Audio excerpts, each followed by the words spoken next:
Domingo, víspera de Navidad. Es increíble el Señor, si ustedes revisan las predicaciones de los 2 últimos años.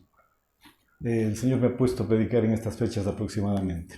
Esta vez no voy a hablar de Navidad porque ya el pastor Martini nos trajo una hermosa reflexión la semana pasada, en la cual recordábamos 6 profecías que hablaban de la venida del Mesías, profecías de hace más de 700 años, prueba irrefutable de que Cristo es real, de que Cristo vino y murió por nosotros, de que Cristo resucitó y que está sentado a la derecha del Padre y que un día vendrá por su pueblo, vendrá por nosotros. Y por eso no puedo quitar de mi mente en este tiempo la Navidad, porque la Navidad, hermanos, es Jesucristo.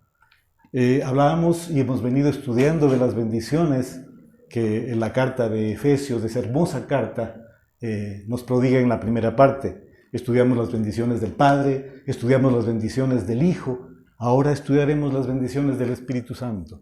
Pero todas se circunscriben o están alrededor de la bendición principal que es Jesucristo. Y a pesar de que hoy no vamos a predicar sobre la Navidad, hoy vamos a hablar de Navidad porque Cristo es Navidad. Él es el centro de la fiesta, Jesucristo. Él es el centro del mensaje, siempre. Él es el motivo y la causa de todo, tal como lo dice su bendita palabra.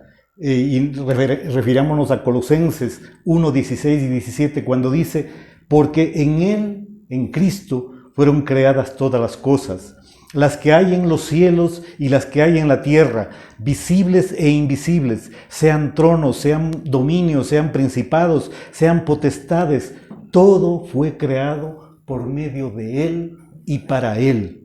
Y Él es antes de todas las cosas y todas las cosas en Él subsisten. Cristo es Navidad y por Él estamos aquí, hermanos. Amén. Y hermanos queridos, que este mensaje, con la base en su bendita palabra, tal cual lo expresaba en mi oración, nos habla a cada uno, en función de cada una de las necesidades que tenemos. Y que el Señor realmente se manifieste con poder a partir de esta predicación.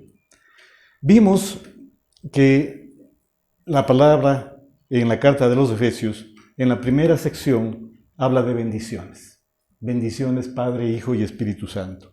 En la segunda parte hablaremos de cómo debemos responder a esas bendiciones y cómo el Espíritu Santo irá obrando en nosotros conforme esa palabra obre en nuestro ser interior. Pero recordemos brevemente, para contextualizar el mensaje de esta mañana, que se ubica básicamente en los versos 13 y 14, quisiera que me permitan repetir brevemente parte de esas bendiciones que se complementan con las del Espíritu Santo. Leo.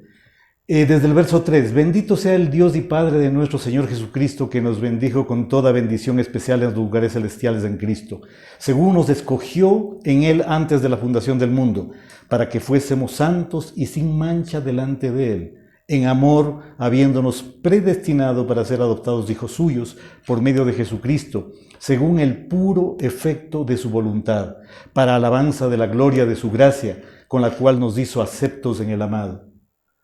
Y vimos una primera bendición del Padre, cuando nos dice, y ese versículo lo puse como el principal en el artículo, si ustedes lo pueden ver, cuando nos dice el Padre que nos bendijo con toda bendición espiritual en los lugares celestiales. ¿En qué? En Cristo. Según nos escogió. Y esa es la segunda bendición, mis hermanos. Nos escogió antes de la fundación del mundo para que seamos santos y sin mancha delante de Él. Y hermanos queridos, el Señor nos escogió y recordamos esas reflexiones, particularmente del pastor Raúl, que nos llevaba a pensar y recordar la inmensidad del amor de nuestro Señor y Creador, la inmensidad del amor que Él tiene para la creación. Nos lleva a recordar el libro de estudio de los manantiales, el cual se titula Estudiando, conociendo al Dios vivo. Y dentro de ese conocerle al Señor vivo, conocemos sus atributos y conocemos que en uno de sus capítulos Él es autoexistente, Él es autosuficiente. Y vemos que Dios creó a la humanidad no porque se sintiera solo, no porque Él necesitara de algo. Él lo hizo simplemente por amor, por el puro afecto de su voluntad. Lo hizo para compartir su gloria con su creación. Esas maravillas del mundo las quiso compartir con una creación especial que era el hombre creado a su imagen y semejanza. Ese es el Dios maravilloso que tenemos. Y ese Dios que tanto nos amó, que en esencia es amor, no se quedó ahí. Reitero, nos hizo a su imagen y semejanza. Y nos hizo con voluntad propia, a tal punto que el hombre, tentado por Satanás, decide desobedecer a Dios.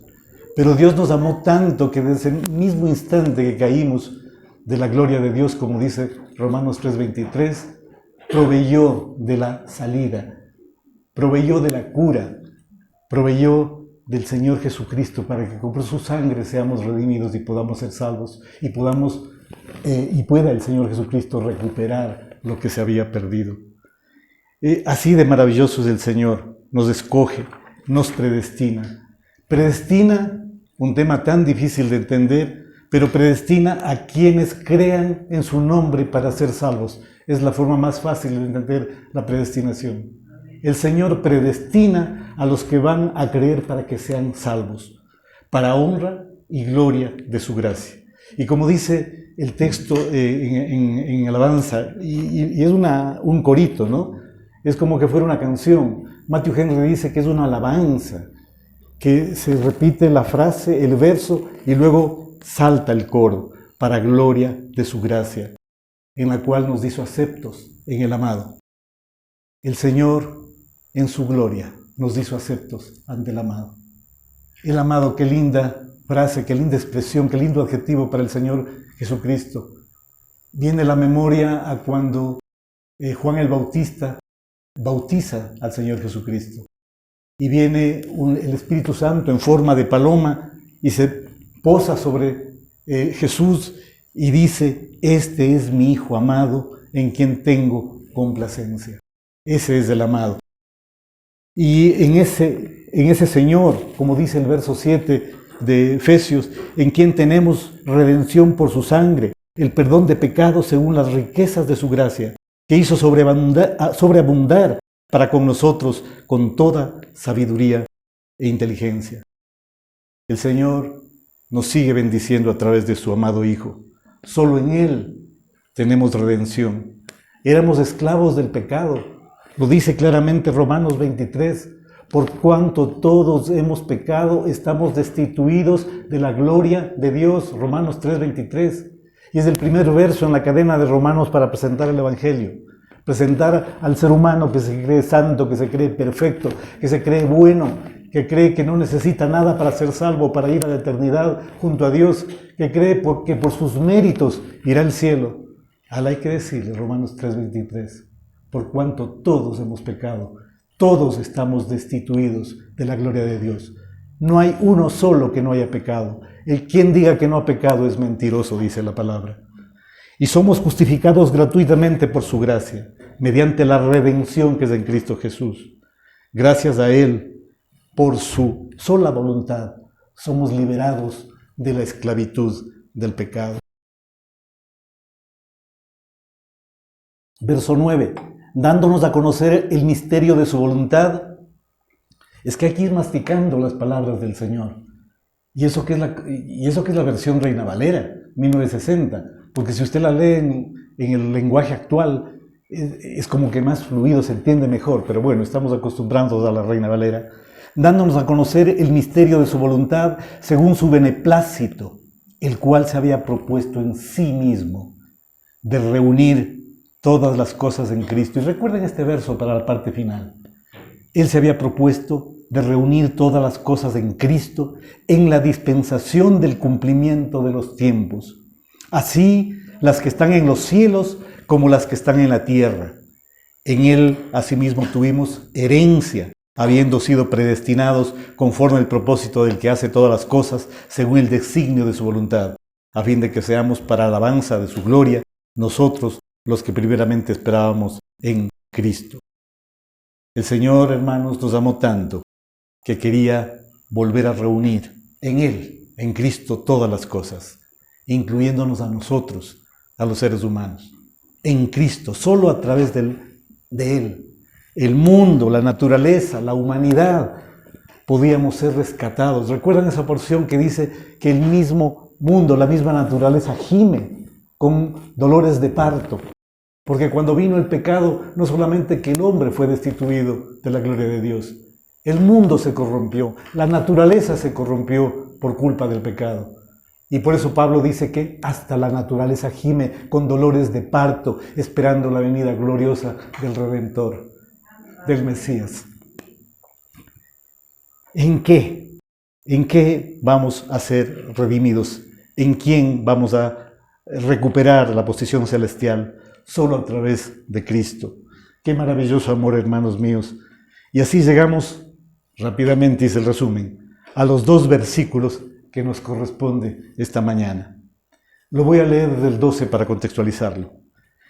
A fin de que seamos para alabanza de su gloria, nosotros los que primeramente esperábamos en Cristo.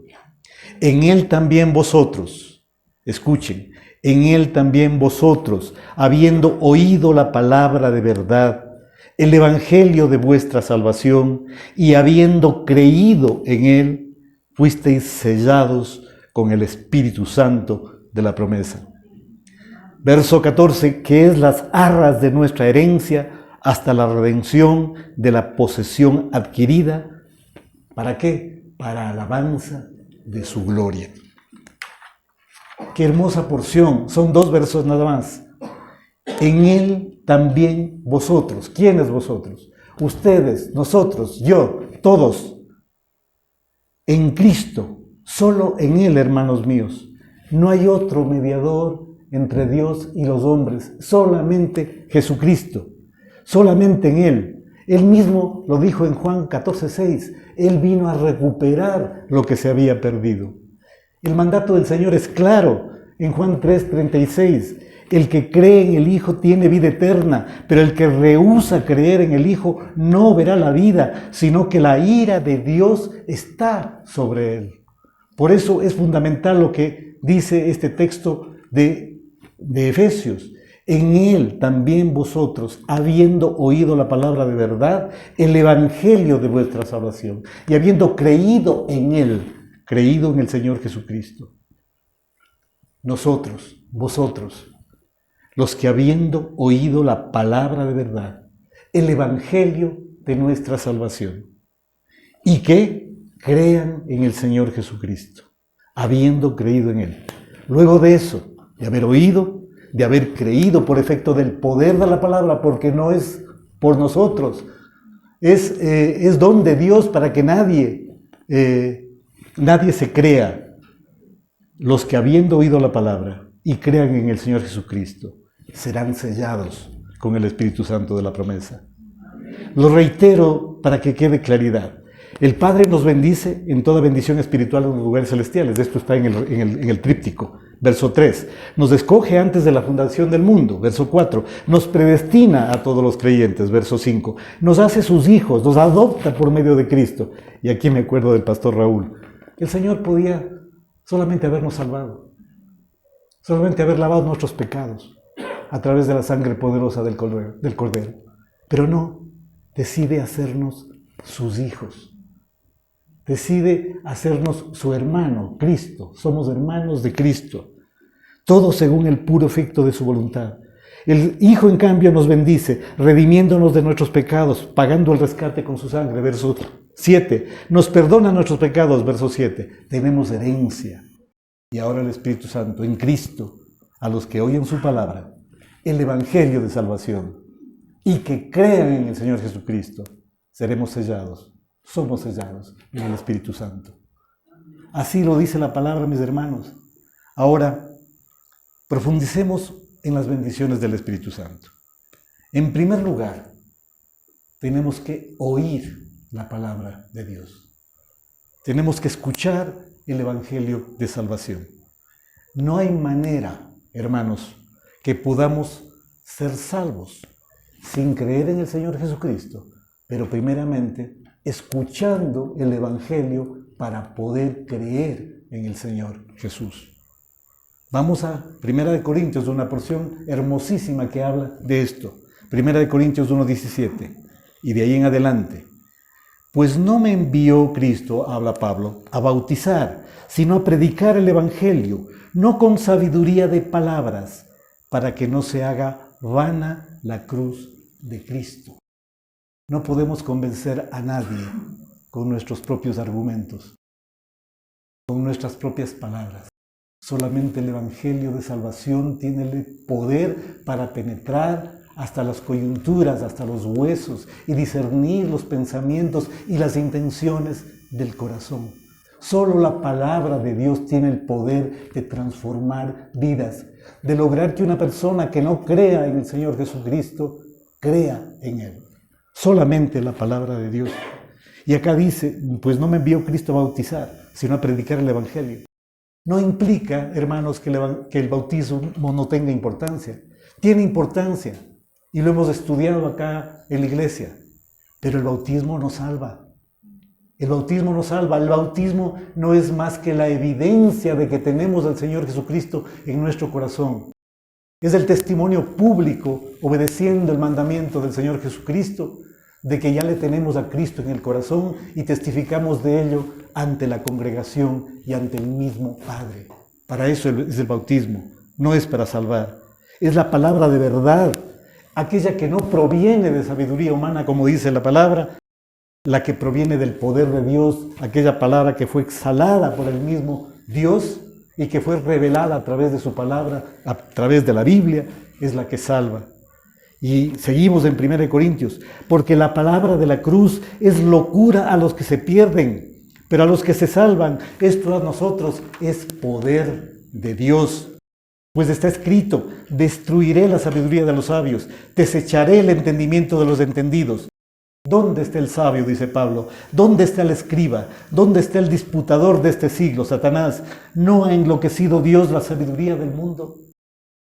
Y hermanos, hemos visto cómo el mundo se debate ante la ignorancia de la sabiduría terrenal. La sabiduría terrenal es ignorancia si la comparamos y la ponemos frente al matiz de la palabra de Dios. Como el pecado, vemos como el pecado, como la maldad, la desigualdad, el abuso del poder se ha apoderado de este mundo. El mundo está loco, hermanos. La sabiduría del mundo es locura.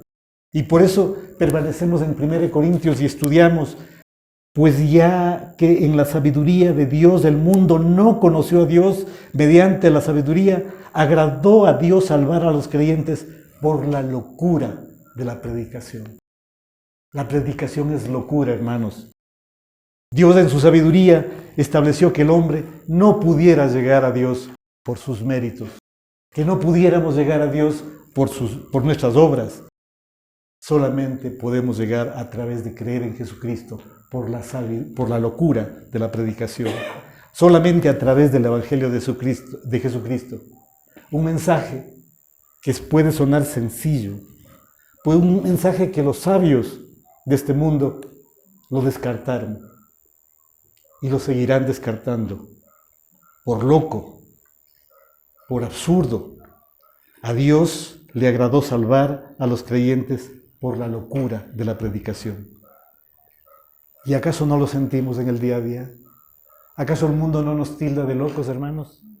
¿Acaso el mundo no nos califica de fanáticos? ¿No nos califica el mundo de exagerados, de conservadores, de caducos, de anticuados? Para el mundo es locura, nuestra fe, nuestro credo es locura. ¿Qué haces en la iglesia en domingo? ¿Tienes que estar en la fiesta o ándate al fútbol o a alguna actividad? ¿Qué haces en la iglesia? Disfruta de los placeres del mundo, la vida es corta. Dios creó las maravillas del mundo, disfrútalas. ¿Qué haces en la iglesia? Sigue Corintios en el verso 22. Porque los judíos piden señales, los griegos buscan sabiduría. Vayan recordando esto. Los judíos piden señales, los griegos buscan sabiduría. Pero nosotros predicamos a Cristo crucificado. Para los judíos ciertamente tropezadero, para los gentiles locura. Porque lo insensato de Dios es más sabio que los hombres y lo débil de Dios es más fuerte que los hombres. Locura, hermanos. Los judíos pidiendo señales, como los tiempos de Moisés. Los griegos buscando sabios, buscando grandes filósofos, en contraste con un Mesías carpintero, en contraste con apóstoles pescadores, ignorantes, humildes y letrados. Un Mesías que vino a morir en la cruz para que los que creamos en Él vivamos. Locura. Si Él murió azotado, humillado, si Él no fue capaz de salvarse a sí mismo, ¿nos va a salvar a nosotros? Locura. Un Mesías que vino a morir en una cruz haciéndose maldición. Un Mesías que se hizo pecado para que seamos justificados. ¿Quién lo entiende? Locura. Alguien que se hizo pecado por nosotros. Y termina Corintios esta porción de una manera tajante. Lo insensato de Dios es más sabio que los hombres. Y lo débil de Dios es más fuerte que los hombres hermanos. Amén. Y es la verdad. Así el mundo no lo quiere aceptar. Verso 26.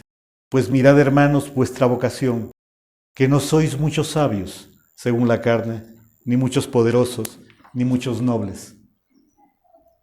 Explicable en nuestro entorno, los poderosos de este mundo, que disfrutan de poder, de dinero, de exagerada comodidad de posición, que no sufren las vicisitudes, las necesidades de este mundo, de este tiempo, difícilmente tienen necesidad de salvación. Por eso me encanta ese verso en Proverbios que dice: Señor, no te pido que me des, que no me des demasiado, no me des demasiado para que te olvide y no me des tampoco para que te falte. Dame lo justo y lo necesario, porque a lo mejor en la riqueza me pasa lo que a estos ricos. Me olvido, no necesito nada y me olvido de Dios, me olvido de que necesito de Él.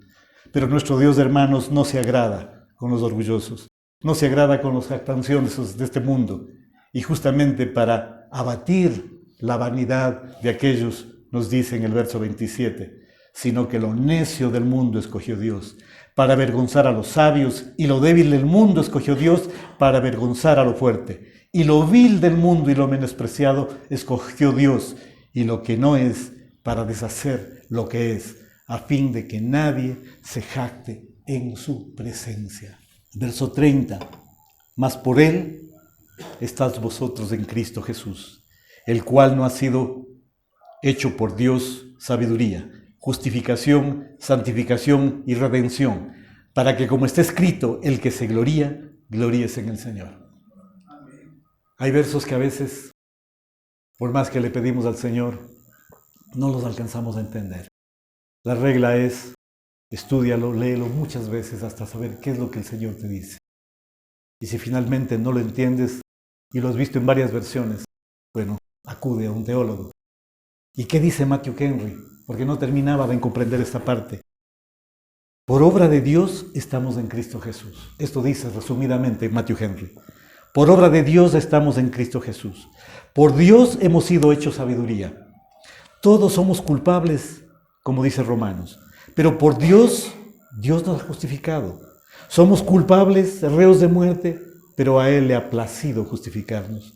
Somos pecadores, depravados, corrompidos, pero Él nos ha santificado. Estamos cautivos bajo los males y miserias de esta vida, pero Dios nos ha redimido. Y todo esto está hecho así para la gloria de su nombre. Y termina Matthew Henry explicando este último verso diciendo: con toda esta manifestación de amor, de misericordia, de poder, el hombre queda humillado, pero Dios es glorificado. Mis hermanos, sin la palabra de Dios, sin el Evangelio de salvación, sin el Evangelio del Señor Jesucristo, sin creer en Él, no hay salvación. Y termino esta parte recordando lo que dice Romanos 10, versos del 14 al 17, hablando de la importancia del Evangelio. ¿Cómo pues invocarán a aquel en el cual no han creído? ¿Y cómo creerán en aquel de quien no han oído? ¿Y cómo oirán sin haber quien les predique? ¿Y cómo predicarán si no fueron enviados? Como está escrito: cuán hermosos son los pies de los que anuncian la paz, de los que anuncian buenas nuevas. Hermanos, ¿cómo pretendemos cambiar este mundo y lograr que nuestros amigos, que nuestros hijos, que nuestros familiares sean salvos si no les predicamos el Evangelio? Si no dejamos que la semilla se siembre en sus corazones y esa semilla luego dé a 20, a 30, a 60 y a 100 por uno, como dice la parábola del sembrador. Y además quiero hacer referencia a algo que solemos repetir y proclamar: la importancia del testimonio. De hecho, hemos citado algunas veces esta frase atribuida a San Francisco de Asís: predica en todo tiempo, y si es necesario, habla. Eso lo hemos dicho. Pero aquí tenemos que aclarar un punto. El consejo es bueno y justamente se refiere a la coherencia que debe existir en el caminar del creyente con su salvación. Si profesas ser hijo de Dios, si profesas conocer al Señor Jesucristo, si profesas que el Espíritu Santo mora dentro de ti, tú debes dar testimonio. El Señor en su palabra dice: por sus frutos los conoceréis. Eso es verdad, pero el solo testimonio no salva, hermanos. El solo testimonio no cambia vidas.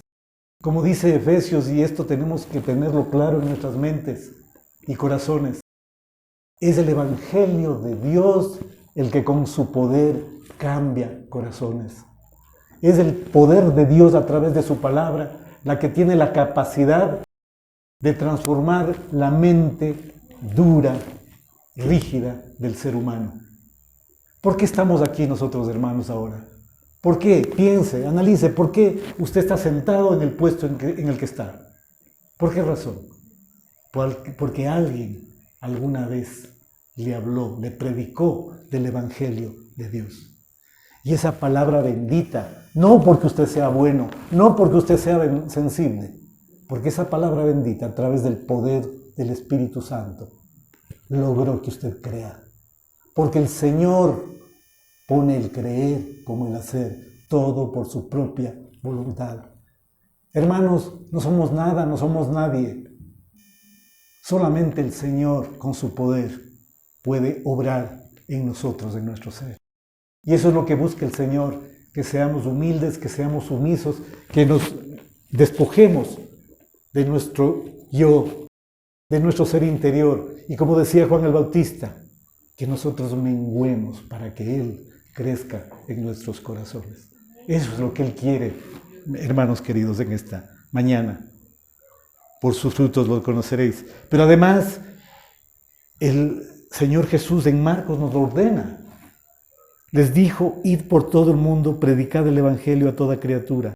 El que creyere y fuere bautizado será salvo, mas el que no creyere será condenado. En mucho es nuestra responsabilidad. Reitero, si nuestra familia no es salva, no conoce todavía al Señor, como dice Romanos, ¿cómo creerán en alguien que no conocen? ¿Cómo no conocerán a alguien si no hay quien le predique? Si no han cumplido con la comisión, con la gran comisión si no hemos cumplido con la gran comisión. Somos responsables, hermanos. Y si no lo hacemos por nuestra voluntad, siempre habrá quien te patee el tobillo al lado, como cierta persona a cierto hermano muy querido. Maguita pateándole el tobillo a mi hermano Lenin. ¿Se acuerdan?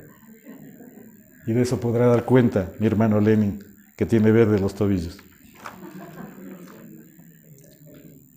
¿Cómo pues invocarán a aquel en el cual no han creído? ¿Cómo creerán en aquel de quien no han oído? ¿Cómo oirán sin haber quien les predique?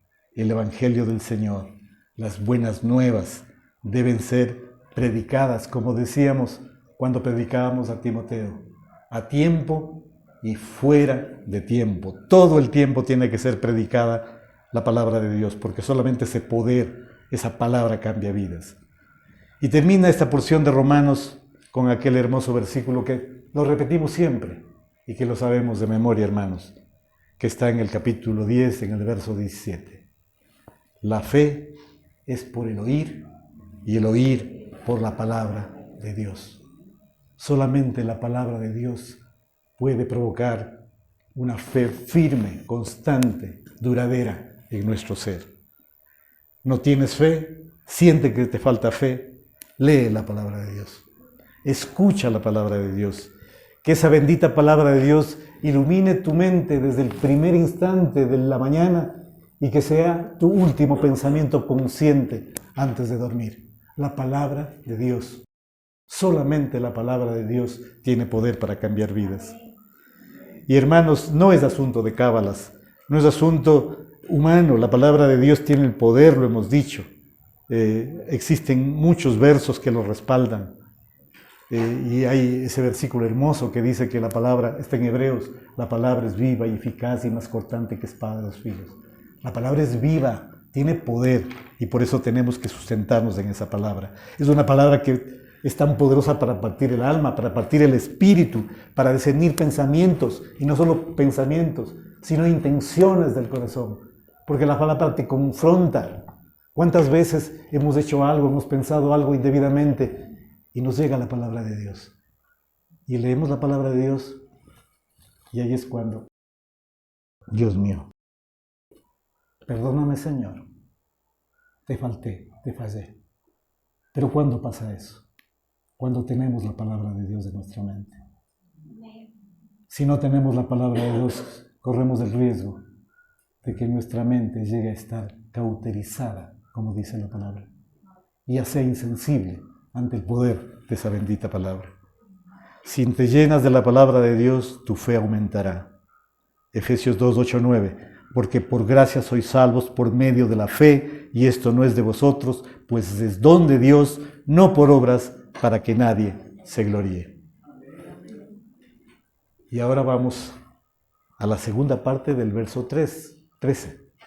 Recuerden que tenemos aquí referentes del pastor Roberto, del pastor Raúl, que se demoran alrededor de una hora y cuarto, así que uno hace lo que hacen los pastores, ¿no es cierto? Los referentes.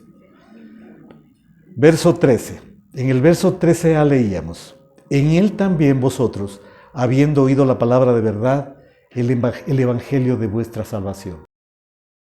Hemos oído en primer lugar la palabra de verdad, el evangelio de salvación, y en segundo lugar, hemos creído en él. Y habiendo creído en él, ¿en quién? En Jesucristo, seremos sellados con el Espíritu Santo de la promesa. La palabra de Dios es abundante respecto de que el que cree será salvo. Juan 13, 18. Voy a leer solamente dos. Juan 13, 18. El que en él cree no es condenado, pero el que no cree ya ha sido condenado porque no ha creído en el nombre del unigénito Hijo de Dios. Hechos 16, 31. Ellos dijeron: cree en el Señor Jesucristo y serás salvo, tú y tu casa. Juan 11, 25, 26. Le dijo Jesús: yo soy la resurrección y la vida. El que cree en mí, aunque esté muerto, vivirá. Y todo aquel que vive y cree en mí, no morirá eternamente. ¿Crees esto? Para que crean, tienen que oír.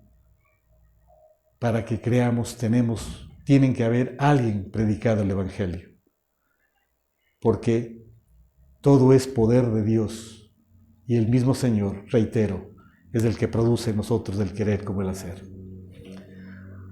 Pero ¿qué pasa después, hermanos? La última parte del verso 13. Después de escuchar el Evangelio, después de creer en el Evangelio por el poder de la palabra, fuisteis sellados con el Espíritu Santo de la promesa. Y recordemos la promesa, ¿dónde está? En Juan 14, 15 al 17. Si me amáis, guardad mis mandamientos, y yo rogaré al Padre, y os dará otro Consolador, para que esté con vosotros para siempre, el Espíritu de verdad, el cual el mundo no puede recibir, porque no le ve, ni le conoce, pero vosotros le conocéis, porque mora con vosotros, y estará en vosotros. Ese es el Espíritu Santo. Es el sello que certifica que somos salvos. Es el sello que certifica que la palabra de Dios transformó nuestro ser. Es el sello que es la marca que determina, como dice Gálatas 2:20, que con Cristo estoy juntamente crucificado y que ya no vivo yo, mas Cristo vive en mí. Y lo que ahora vivo en la carne, lo vivo en la fe del Hijo de Dios, el cual me amó y se entregó a sí mismo por mí. Eso evidencia el Espíritu Santo. Es un tema de acción-reacción, de causa y efecto. Escucho la palabra, creo en la palabra por el poder, soy sellado en el Espíritu Santo de la promesa, aquella que nos prometió el Señor cuando se iba al cielo. Y en la parte final el Señor Jesucristo dice, yo estaré con ustedes todos los días hasta el fin del mundo. Y el Señor no miente, mis hermanos. El Señor está con nosotros. Cada vez que levantemos los ojos al cielo, cada vez que nos agachemos y pensemos en Él y le pedimos su auxilio, pedimos su amor, pedimos su consuelo, Él está con nosotros. Y gracias a Dios por ese dolor, y gracias a Dios por esa pena, y gracias a Dios por ese problema, porque en esa pena, en ese dolor, tenemos la humildad de reconocer que no somos nada sin Él y podemos acercarnos a Él. Gracias a Dios porque nos faltan cosas y que sabiendo que no somos infinitos, que somos finitos, podemos estar pendientes de que Él nos guarde y nos cuide, hermanos queridos. Es la marca visible en nosotros de que somos nuevas criaturas en Cristo. Es la marca de que las cosas viejas pasaron y que en efecto soy hecho nuevo, de que soy una nueva criatura. Es una evidencia de que ahora andamos en el Espíritu y ya no en la carne. Es una evidencia de que si hemos sido resucitados en Cristo Jesús, nuestra mirada ya no está en las cosas de la tierra, sino en las cosas del cielo, en las cosas de la eternidad. Que nuestra vida es guiada por el Espíritu Santo de Dios. Y se verá evidenciado el fruto del Espíritu. Amor, gozo, paz, paciencia, benignidad, bondad, fe, mansedumbre. Todo eso será natural en nuestro ser. ¿Por qué? Porque ya no vivimos nosotros, porque Cristo vive en nosotros. Yo no soy bueno porque sea bueno por mí. Soy bueno cuando soy bueno porque Cristo está obrando a través de mí. Soy salvo porque yo soy santo y ya no soy pecador. No, soy santo y soy salvo porque el Señor ya no me ve a mí. Porque le ve a Jesucristo a través de mí. Porque me ve a mí a través de la cruz de Cristo. Por eso soy salvo. Y eso hay que tenerlo presente y hacer conciencia, mis hermanos. Con lo que los que somos de Cristo hemos crucificado la carne. Si somos de Cristo, hemos crucificado la carne. Hemos crucificado las pasiones y deseos. Es la marca que cuando lleguemos al fin de nuestro viaje por este mundo, sea que seamos arrebatados, como dice 1 Tesalonicenses 4:16 en adelante, o sea que seamos resucitados con el mismo fin, permitirá, tal cual dice Mateo 25, 34, 35, y serán reunidas delante de Él todas las naciones, y apartará a los unos de los otros, como aparta el pastor las ovejas de los cabritos, y pondrá las ovejas a su derecha y los cabritos a su izquierda. Entonces el rey dirá a los de la derecha: venid, benditos de mi Padre, heredad del reino preparado para vosotros desde la fundación del mundo. ¿Tienes el sello del Espíritu Santo, mi hermano? ¿Eres oveja o eres cabrito? ¿Estarás a la derecha o estarás a la izquierda del Padre? Y si nosotros somos salvos y somos ovejas y estaremos a la derecha, gloria a Dios. Pero ¿qué pasará con nuestra familia? ¿Qué pasará con nuestros hijos? Los amamos con todo el amor del mundo. Pero ¿qué será de ellos? ¿Son salvos? ¿Le conocen al Señor? No descansemos hasta que todos nuestros seres queridos le conozcan al Señor. Escuchen su palabra, le conozcan al Señor y sean sellados por el Espíritu Santo de la promesa y tengamos el privilegio de verlos en la eternidad. Que no nos pese el no haberle predicado a alguien muy querido el Evangelio. Y agrega en la parte final, en el verso 14, en él fuiste sellados con el Espíritu Santo de la promesa, que es las arras de nuestra herencia hasta la redención de la posesión. Escuchen esto, que es las arras de nuestra herencia, es la garantía, es la prenda. Las arras constituyen y representan el aro matrimonial, las arras. Es una prenda. El Espíritu Santo nos sella y es la garantía, es el depósito que tenemos como garantía de que se cumplirán las promesas de Dios en la eternidad. Por eso dice, son las garantías de nuestra herencia. ¿Hasta cuándo? Hasta la redención, hasta el pago de la posesión adquirida. ¿La posesión? ¿Cuál fue la posesión adquirida? La salvación, la eternidad, para alabanza de su gloria, porque todo es por Él y para Él y de Él, hermanos queridos. Y para variar, cuesta a veces entender el texto. Entonces entra la Biblia multiversión. Entra la Biblia multiversión, 4 versiones de la Biblia. Cojo lenguaje actual. 13. Ustedes oyeron y creyeron la buena noticia de su salvación, que es un mensaje verdadero, y gracias a Cristo pasaron a formar parte del pueblo de Dios y recibieron el Espíritu Santo que nos había prometido. Y el 14. Ustedes lo recibieron como prueba de que Dios cumplirá su promesa, cuando haya liberado totalmente a los que formamos su pueblo. Por eso alabamos la grandeza de Dios. En la Dios habla hoy. Este Espíritu es el anticipo que nos garantiza la herencia que Dios nos ha de dar cuando haya completado nuestra liberación y haya hecho de nosotros el pueblo de su posesión, para que todos alabemos su glorioso poder. Eso dice el verso 14, y esas son las arras. Qué maravillosas bendiciones, hermanos.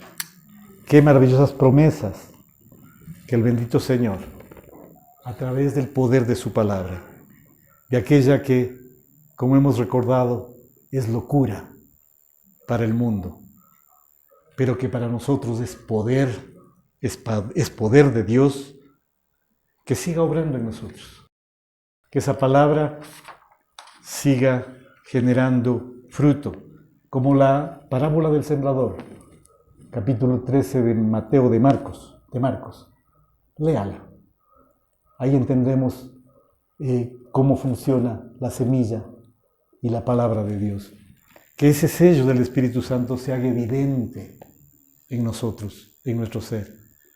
Que como decimos normalmente, y soy reiterativo en ello, que la evidencia de la presencia del Señor y del Espíritu Santo en nosotros sea palpable, sea visible. Y que particularmente en esta Navidad, hermanos queridos, este recordatorio de la venida al mundo de nuestro Señor y Salvador sea un tiempo de reflexión en su palabra. Que, como decimos regularmente, que Él sea el principal invitado en nuestra fiesta. Que no dejemos de hablar de la palabra de Dios. Que prediquemos a tiempo y fuera de tiempo. Que en la cena demos un espacio para dar un pequeño mensaje. Sé que en las cenas a veces hay gente que cree y que no cree, pero tenemos que confiar en el poder de la palabra de Dios y tenemos que saber que somos soldados de Jesucristo y que tenemos que enfrentar esta batalla cósmica espiritual que tenemos contra el mal y que tenemos que predicar la palabra de Dios para que nuestros familiares sean salvos. Que el Señor les bendiga especialmente a cada uno de ustedes en estas fiestas de Navidad y a sus familias.